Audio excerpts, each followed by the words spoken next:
现在呢就开这个电动小车呢，去逛逛这一个市区。But no seat, fasten seat belt。已经发动了它，然后再按这一个，它就可以开走。OK。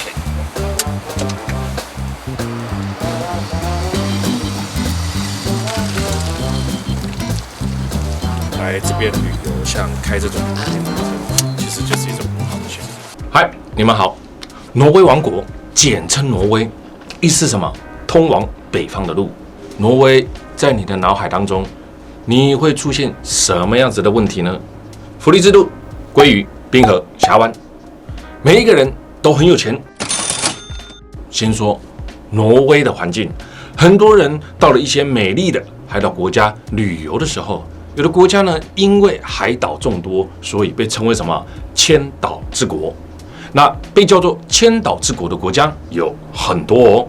听过千岛之国？那你听过万岛之国吗？挪威这里就有15万多个岛屿啊！哇，挪威的国土面积不大，面积为385155公里啊，这个已经够了，比台湾还要大，而且人口呢只有500多万，这样子的比例是什么？代表你可能不会有什么邻居咯，但是在这里却分布着15万多个大小不一的岛屿，像这样子，根本都没出国啊，去佗啊，光自己在自己国家玩都已经玩不完了。而且呢，挪威有很多的冰河，它有很多美丽的峡湾哦。重要的是，挪威的气候平均气温呢就7度C。天哪，这是什么样子的气温啊？夏天太阳呢又不太下山，晚上12点跟我们这边套中岛是一模一样啊。夏天的气温呢，平均马迪基在几度，像我们这种怕热的，就会觉得这个国家的气温，哇塞，是天堂啊！不会到了这个夏天呢，全身呢湿湿黏黏的。在夏天的时候呢，太阳晚上12点以后呢才下山，就感觉整天的时间呢变得非常的充足，感觉好像什么赚了一天一样啊！那你知道吗？在台湾的夏天哦，哇，湿湿黏黏的那一种感觉吗？那一种一出门感觉就快被融化了哦。尤其是女生再好的化妆品你都挡不住夏季那一种热融掉你脸上的妆，逼得你呢必须用真面目见人。但是女生还是喜欢夏天因为可以穿露一点了，展露好的身材嘛。所以有人说呢，女人美夏天，男人帅冬天为什么这么说呢？因为呢，男孩子如果你要穿的帅一点那就是要穿西装你想想看要是夏天全身穿西装哇塞，领带都还没有打完就已经开始长痱子了。所以咯，挪威美丽的风情挪威得天独厚的气候哇，也变成了所有旅客最爱去的国家其中之一个。而且你知道吗？虽然冬天很冷，但是呢，那一种冰天雪地、冰雪奇缘一样电影般的场景就出现在你的眼前。光这一点就已经让人冬天、夏天都想要再次一次挪威，更不用谈什么挪威的福利制度喽。你知道在挪威工作，如果你不小心假拍巴豆得落晒，你可以呢大方的请假。你不用担心什么雇主他用异样的眼光生病的时候将得到疾病补助金更是100%，雇主呢还会支付你16天的病假工资其余的就由政府来支付咯。单单来供就是什么生病还有钱领但最长也只有260天。天哪，这样让我不想把我家的冰箱过期的牛奶给丢了如果这样子还是不够，到最后呢，你还是没有办法去上班，决定呢辞掉老板，回家吃你自己怎么办？放心，政府给你失业金，失业金则是正常收入的60%。失业的认定标准只要你的工作比普通时候少50%就可以认定是失业咯。而且还有工作一定要给休假，休假比工作还要重要。政府认为工作很重要，但是适度的放假也很重要哦。所以呢，因此基本的年休假为5个星期，不过其中的2个星期呢，一定要是在夏天，1个星期呢要在圣诞节，剩下的2个星期呢可以怎么样？你自己选择咯。这一点，台湾的政治人物一定很羡慕啊，因为在台湾当官的，只要你在休假的时候发生一点点的事情啊，哎呀，这下你就完蛋喽！网络上给你每个操讨啊，一无是处啊，就会告诉你啊，人民有难，你到底在哪里啊？还有北欧的人啊，是不婚主义的，相爱不一定要结婚啊，更不用说还有什么通奸罪，彼此啊看对眼，来吧，不一定要结婚才能生小孩啊，只要2个人相处相爱，生下来的小孩，政府都会保障。然后呢，1岁以上的幼儿呢，那你的看护补助呢，每个月台币呢约2万5，跟我们的最低工资，好像差不多是吧？就是单亲没有结婚都不用害怕，不止不会领少，弄一弄搞不好还领更多但是天底下没有白吃的午餐哦。挪威这样子的福利制度就来自于高税率，而且呢，挪威的所得税率从36% 起跳啊，购物的消费税分为的食品类 14%， 以及非食品类的 25%， 汽车的汽油燃料税呢高达了 80%， 因此呢，大家都开电动车咯。所以挪威是全世界最多电动车的大国。那为什么挪威人愿意支付这些高税率呢？因为在政府的税收中，有 40% 是用于什么？社会福利，有 25% 呢是用于教育，有 17% 呢是用于劳工的福利，剩下的才用在其他方面。所以呢，生在挪威真的是一种福利啊，接近孔子说的什么世界大同的福利生活。挪威人人均收入世界第一，国民呢人均收入大概11万美金啊，房子小盖惊人啊，200万台币你就能买到一个别墅啊。许多家庭都有游艇啊，而且还有一个非常大的重点啊，在这边工作跟做生意啊，跟华人世界完全不同啊。华人世界人脉就像经脉，裙带关系东扯西扯，越扯越大，表示个人生意的前景呢无限光明了。偶尔呢还得借重个人的巴库啊、后台啊、靠山啊这一类的潜规则啊，在挪威却经常英雄无用武之地。他们不吃这套，在这个国家社会福利制度一样好，你有的我都有啊，完蛋了！怎么会说完之后我不想上班呢？挪威西部本身就有着许多全世界最长、最美、最深，也是最窄的峡湾。而因为呢，峡湾的数目呢实在是太多了，可以说世界上的峡湾王国。那峡湾原文的 Vild 这个字呢，也是来自于挪威语用来形容这样子的地理景观，美到令人觉得不真实的峡湾美景峡湾的壮丽，你用言语难以形容，甚至你连用相机都难以捕捉真实美景的100万分之一。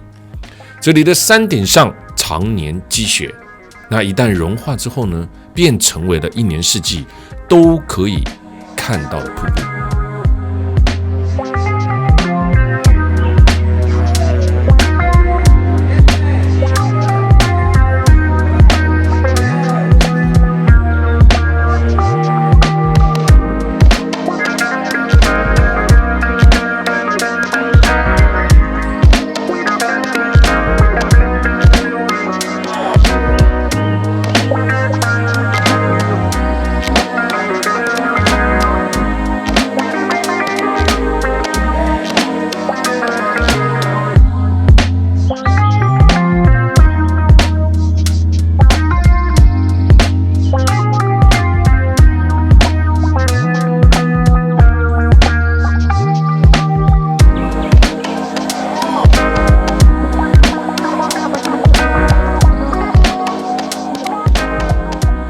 盖朗格在挪威语里面呢，意思是在陡峭山脚下的一片土地。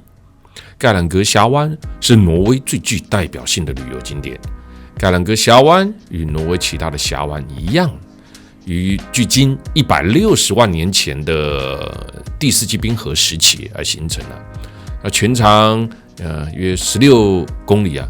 它的原始的峡湾景观呢，两侧险峻的峭壁啊，在这个平静的海面上，海拔你知道高达了1400公尺啊。那它还往下延伸啊，到海面下500多公尺啊。盖朗格峡湾与挪威的最大峡湾松恩峡湾，它的分支纳柔伊峡湾于2005年一起呢就被列入了世界的自然遗产。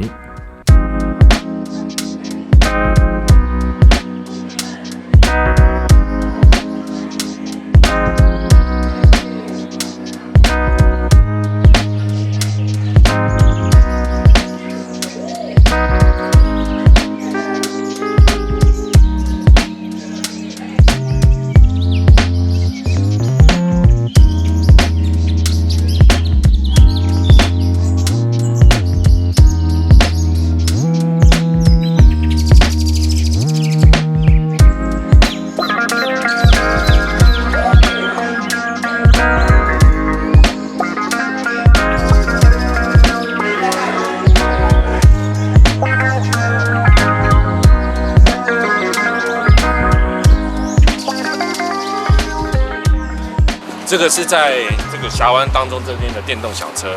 那我们现在呢，就开这个电动小车呢，去逛逛这一个市区。那这个电动小车呢，我们就可以看到它的门啊，很特别。然后呢，开了之后呢，还有塔式这个盖 ，but no seat, fasten seat belt。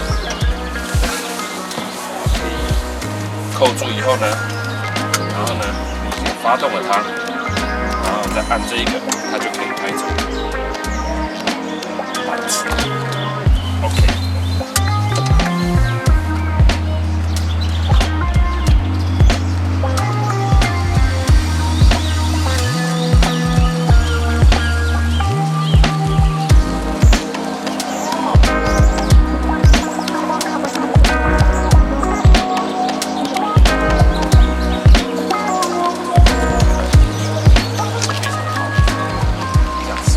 Die Kirche der Liebe. Von den Treppen aus hat man die beste Aussicht der Welt. Und das ist auch der Grund, warum hier so viele Leute heiraten wollen.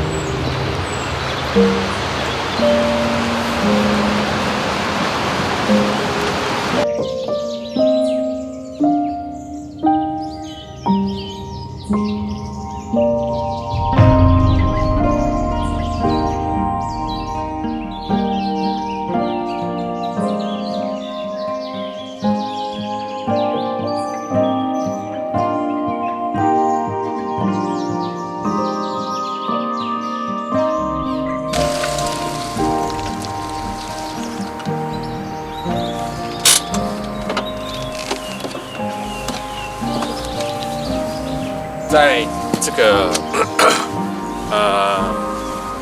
挪威越来越多的进步的方式呢，可以让我们来这边旅游，像开这种电动车，其实就是一种很好的选择。电动车呢，有机会来开看看，但是会让你很难忘，有2个人的座位非常棒。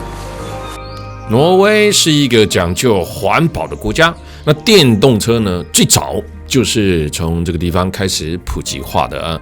那刚好今天有那个时间呢，让我来这边呢开电动车啦。真的很了不起啊！最多2个人，最舒服是1个人自己开啊。车吃电不加油那台湾非常适合发展这块呢2个人的电动车，但是很难呢，因为这样子的这一台雷诺的小小的电动车，一台它台币25到30万，基本上是不会有人买的。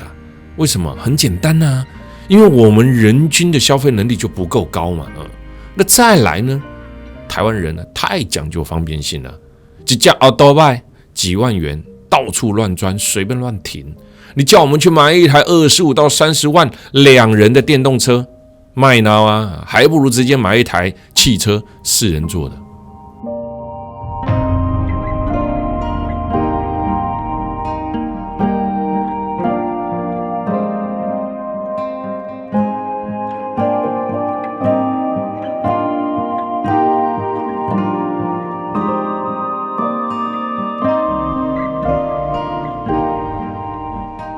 这条路啊，原来是为了方便邮政业务所开拓的道路老鹰之路与精灵之路合称黄金之路是挪威国家官方18条景观公路之一。这条黄金之路呢，坐拥挪威最知名的景观，尤其是可以俯瞰峡湾的老鹰之路是来挪威一定要来一趟的景点哦。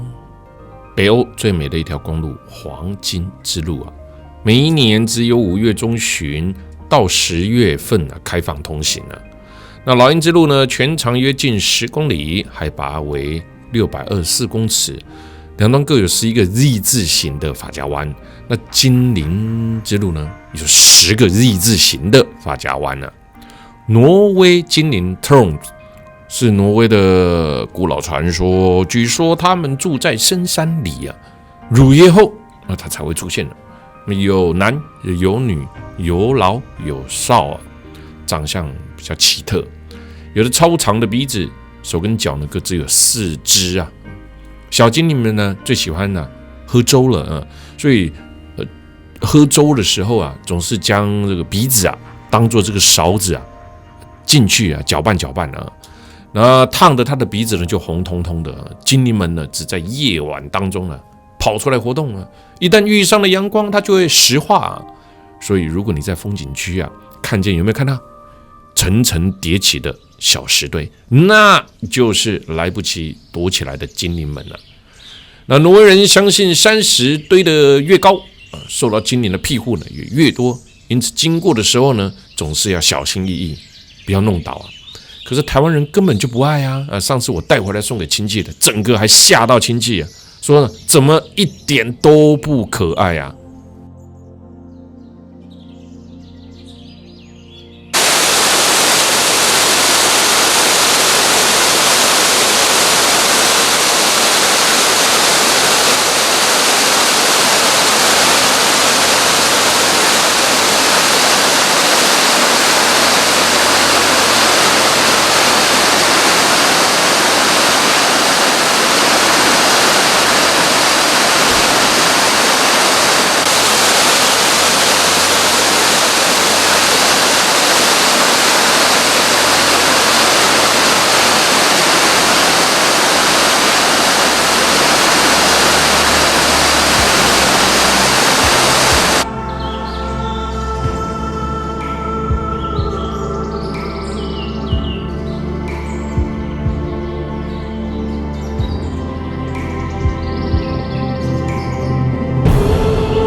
精灵是北欧神话中重要的角色之一。挪威号称精灵的国家，有很多的相关传说。Trons 是居住在洞穴或者是地下的巨人，身披着兽皮见到阳光就变成石头，拥有极强的恢复力。传说挪威最早的统治者是这一些树木精灵他们观黑夜挪威人呢就管白天呢。看到这些峡湾呢，就会想到维京海盗，挪威人引以为豪的海盗时代。挪威人是维京人的后裔，历史上壮丽的峡湾里啊，也曾载过一群勇敢善战的航海家，就是维京人啊。字面的原意呢为什么？从海湾而来。对中世纪的欧洲人而言呢，维京人无外就是从海湾来的这个威胁。因为维京人呢，他拥有什么出色的造船技术啊，让他们在8世纪到11世纪间主导的欧洲的海洋霸权。当时更被称为什么维京时期。那维京人的长船呢，是冰山峡湾的主导者，船身由巨大直立的这个橡树来制成，具备这个商业、军事及探险多用途。那维京长船的特色包括了船身长、吃水浅、速度快，两侧的船舷呢都有盾牌，可以用来阻挡海浪与敌军的攻击。那细长的船身呢，让这个维京人能够灵活的在充满冰山的峡湾当中轻松转换方向，而且当船一进入到峡湾的时候，敌军反而不知道怎么出去。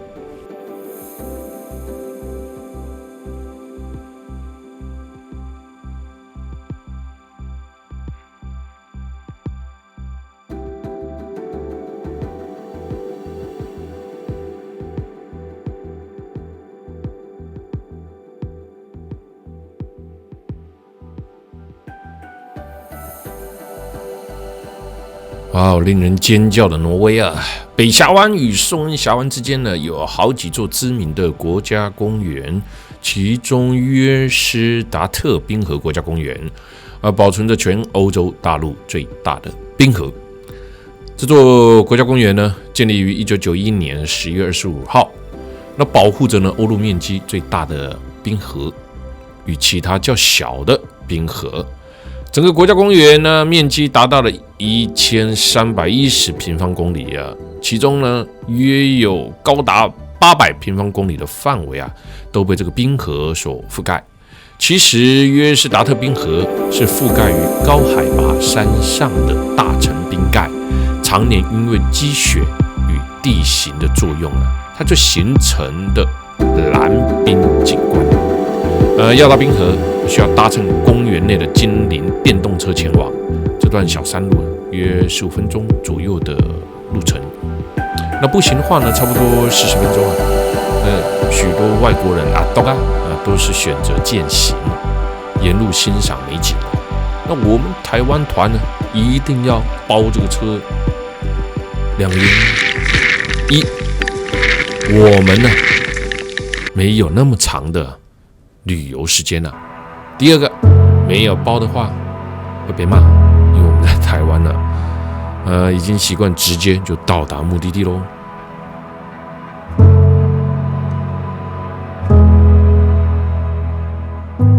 近年的温室效应不断发酵啊，地球上的冰河正以惊人的速度消失啊。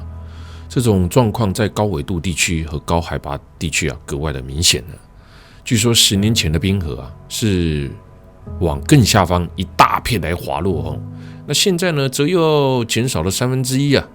冰河之旅让人省思大环境快速改变的环境下，该如何去保存现有的环境资产？从生活中做起来，帮助整个地球。这个说起来是很简单的，做起来就非常难了。因为你要环保，其实就是要牺牲掉什么？人们的便利性以现有的世界的资源来说你要环保，你要付出的金额也比较高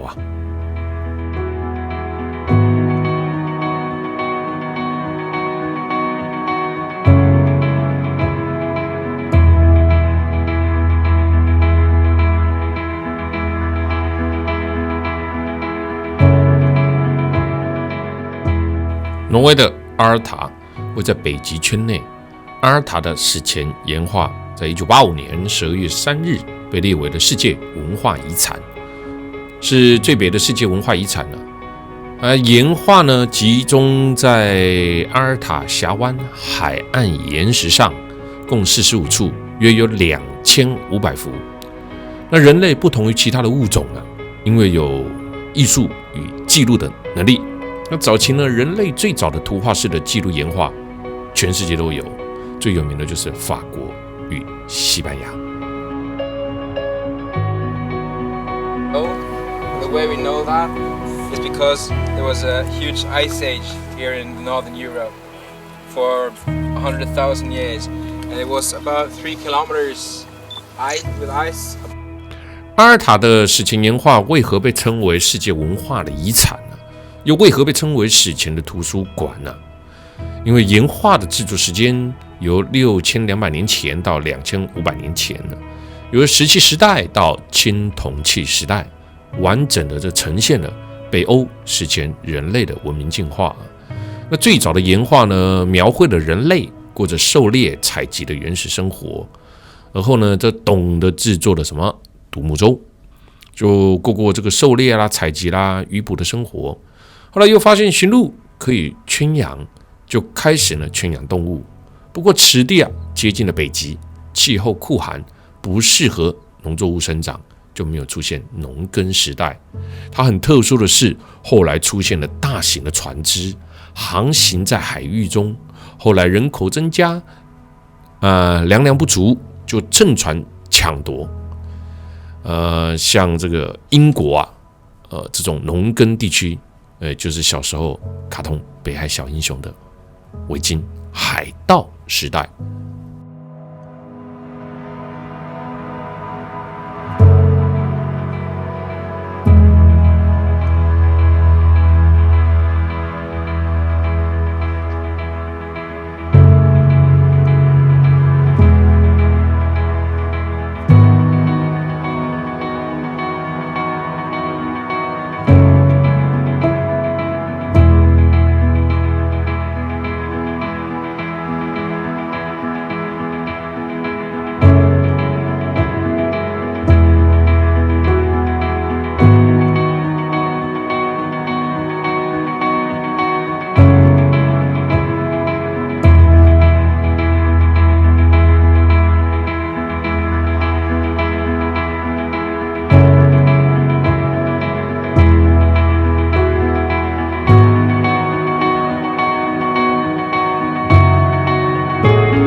现在一路上就是行驶在北极圈的公路，要进入北极圈的重要地标。这里呢，夏季可以见到永昼，秋冬呢可以见到极光。这是什么款的人生啊？我想你亲自来了以后你才会感受到坐在车子上，一路看着美丽的风景，一路前往世界的最北端。一路进入到太阳不会下山的地方，一路看着可能在我们热带地方看不到的景色。然后呢，到了午夜，太阳还不下山呢。哇，人生有各式各样不同的体验有时候我们在书本看过，有时候听人家讲过，都没有那种亲自来到这个地方的亲身经历的震撼有时候想想我也不懂很多人在旅游的时候常常会这个不满意，那个不满意到底有什么东西好不满意的？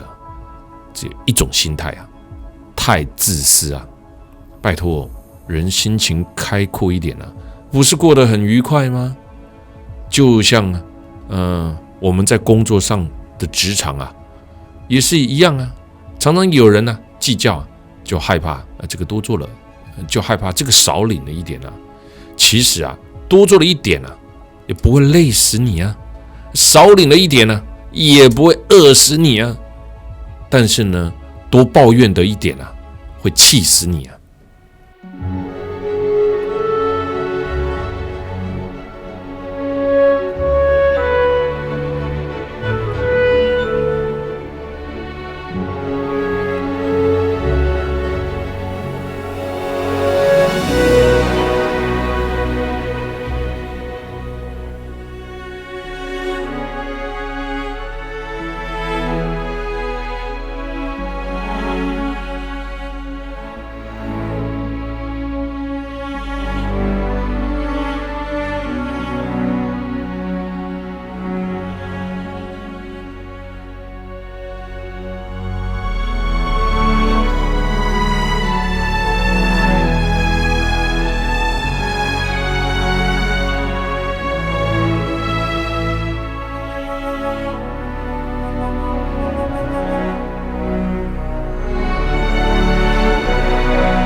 挪威北角，全欧洲最北的角落，地理位置呢吸引了不少全球观光客前来的景点。而这里呢，除了全欧最北角落之美誉之外，同时在夏季时还能见到日不落的景象，也就是所谓的永昼，在子夜12点也能见到太阳，是件非常神奇的经验。现在我也要亲眼见到这神奇的景象喽！